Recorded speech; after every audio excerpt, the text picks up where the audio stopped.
Cotagaita nos necesita. Tu emisora System FM 89.9 y Radio Cotagaita 90.9 invitan a todos los conciudadanos a censarse en Cotagaita para el desarrollo de nuestro municipio.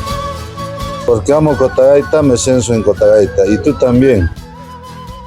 Yo me censo en Cotagaita porque quiero a Cotagaita y quiero que crezca la población de Cotagaita, por eso me censo en Cotagaita.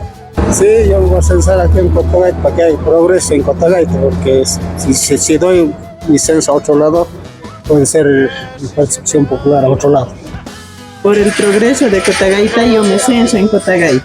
Bueno, yo quiero censarme en Cotagaita por el desarrollo de Cotagaita y también quisiéramos que todos que nos censemos en Cotagaita por el progreso del municipio. El censo que se va a realizar aquí en Cotagaita es beneficio para todo el pueblo y por lo tanto yo me censo aquí en Cotagaita para el progreso de nuestro pueblo. Porque queremos a Cotagaita, su desarrollo y nos censamos en Cotagaita. Soy ciudadano de Cotagaita. Sí me voy a censar aquí en Cotagaita por el desarrollo de nuestra ciudad y para que todos tengamos algún beneficio y todo eso salga adelante. Yo me censo en Cotagaita.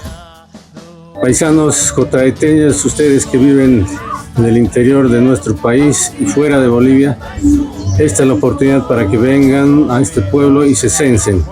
Contribuyan de este modo para que nuestro municipio tenga más recursos, así como nuestra población, y tengamos mejores oportunidades de desarrollo.